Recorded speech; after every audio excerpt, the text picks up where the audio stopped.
चलिए आगे बढ़ते और आपको बता दें कि उत्तराखंड विधानसभा चुनाव के लिए कांग्रेस ने शनिवार देर रात्रि 53 प्रत्याशियों की पहली लिस्ट जारी की। 17 पेंडिंग सीटों पर नहीं बन पा रही अभी सहमति। सोनिया गांधी ने केसी वेणुगोपाल और मुकुल वासनिक की कमेटी बनाकर पेंडिंग सीटों पर सहमति बनाने को कहा है। पूर्व सीएम हरीश रावत की सीट को लेकर नहीं हो पा रहा है फैसला।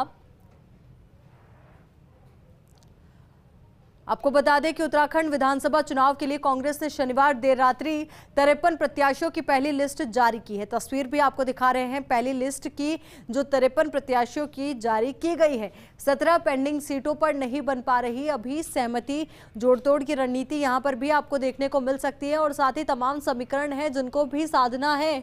तो ऐसे में 17 पेंडिंग सीटों पर अभी सहमति नहीं बन पा रही है। कोशिश और कवायद यही है कि जल्द ही ये मसला भी सुलझा लिया जाए और सहमति के जरिए इन 17 पेंडिंग सीटों पर उम्मीदवारों का नाम घोषित किया जाए। सोनिया गांधी ने केसी वेणुगोपाल और मुकुल वासनिक की कमेटी बनाकर पेंडिंग सीटों पर सहमति बनाने को कहा है। अब इसी खबर पर हमारे साथ ज्यादा जानकारी के साथ उत्तराखंड ब्यूरो हेड पवन जी जुड़ चुके हैं। पवन जी, आपसे पूरी जानकारी चाहेंगे। देखिए, आयुष, जिस तरह से उत्तराखंड में विधानसभा का चुनाव दूसरे चरण में वोटिंग हो रही है 14 फरवरी को, इसी दिशा में बीजेपी ने गुरुवार को ही अपने प्रत्याशियों की पहली लिस्ट जारी कर दी थी, जिसमें 70 में से 59 सीटों पर बीजेपी ने नामों का ऐलान कर दिया था। उसके बाद कांग्रेस पिछड़ रही थी और कांग्रेस ने कल देर रात करीब 11:15 के आसपास कांग्रेस ने भी 53 प्रत्याशियों का ऐलान किया है। लेकिन हरीश रावत, जो कांग्रेस के कैंपेन को लीड कर रहे हैं, पूर्व मुख्यमंत्री हैं, कैंपेन कमेटी के अध्यक्ष हैं, उनके टिकट का ऐलान नहीं हो पाया, जिसको लेकर के बताया जा रहा है कि हरीश रावत और एक जमाने में उनके बेहद करीबी रणजीत रावत, रामनगर एक विधानसभा सीट है, उस सीट को लेकर के दोनों नेताओं में रस्साकशी चल रही है।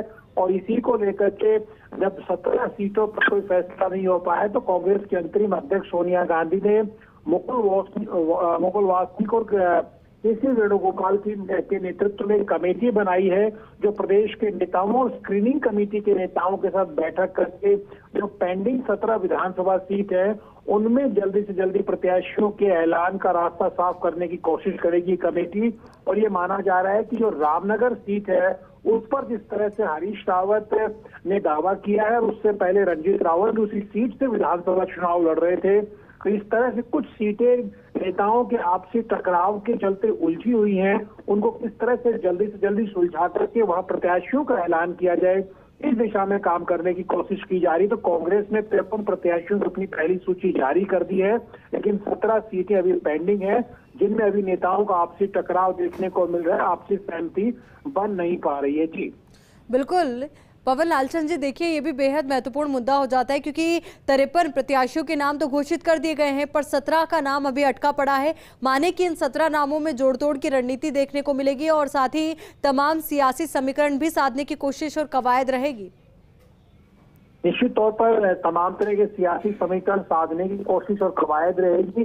दरअसल बीजेपी की जो 11 सीटें अटकी हुई है, बीजेपी की भी रणनीति ये है कि कांग्रेस कुछ सीटों का ऐलान और कर दे, उसके बाद वो अपनी सेकंड और फाइनल लिस्ट को जारी करे। इसी तरह से कांग्रेस की रणनीति भी है कि जो बीजेपी के 11 प्रत्याशी बचे हुए हैं, पहले बीजेपी उन प्रत्याशियों का ऐलान कर दे, उसके बाद कुछ सीटों पर वो अपने समीकरण को देख करके फिर प्रत्याशियों का ऐलान करे। लेकिन जैसा मैंने बताया कि हरीश रावत जैसे जो कद्दावर नेता हैं, उनकी सीटों पर भी फैसला भी नहीं हो पाया है, इसके चलते भी कई सीटें उलझी हुई हैं। तो निश्चित तौर पर तमाम तरह के समीकरण साधने की बात भी है और नेताओं के आपसी टकराव भी एक बड़ी वजह है। और अभी बीजेपी के 11 प्रत्याशियों का ऐलान और होना बाकी है, उस पर भी कांग्रेस की नजर है। इस लिहाज से माना जा रहा है कि अगले कम से कम 2 दिन और। पवन जी, अगर हरक सिंह रावत की बात करें तो हरक सिंह रावत की आपने बात की, बिल्कुल महत्वपूर्ण पक्ष आपने उठाया। हरक सिंह रावत अभी 2 दिन पहले ही कांग्रेस में शामिल हुए हैं और माना जा रहा है कि लैंसडौन एक विधानसभा सीट है जहां से उनकी पुत्र वधू का दावा है। लेकिन बदली हुई परिस्थितियों में ये सवाल भी उठा है कि क्या हरक सिंह रावत को सतपाल महाराज या किसी दूसरे कद्दावर भाजपा नेता के मुकाबले से चुनाव में उतारा जाए। इस तरह के समीकरणों को भी देखा जा रहा है और हरक सिंह रावत के चलते भी कम से कम 3 ऐसी विधानसभा सीट हैं जिनमें से कोई एक विधानसभा सीट हरक सिंह रावत को दी जा सकती है। इसमें जो 17 पेंडिंग सीट हैं उसमें से 3 सीटें हरक सिंह रावत के कांग्रेस में आने के बाद से उनको भी पेंडिंग में रखा गया है। उनमें से कौन सी सीट से हरक सिंह रावत लड़ेंगे या उनके पुत्र वधू चुनाव लड़ेंगी, ये भी देखना होगा। इस पर भी फैसला होना बाकी है। जी बिल्कुल, देखना ये भी महत्वपूर्ण हो जाता है कि उनके पुत्र वधू को भी टिकट दिया जाता है कि नहीं दिया जाता है, और अगर दोनों को दिया जाता है तो कौन सी सीट से दिया जाता है। बहुत बहुत शुक्रिया हमारे साथ जुड़ने के लिए। पूरी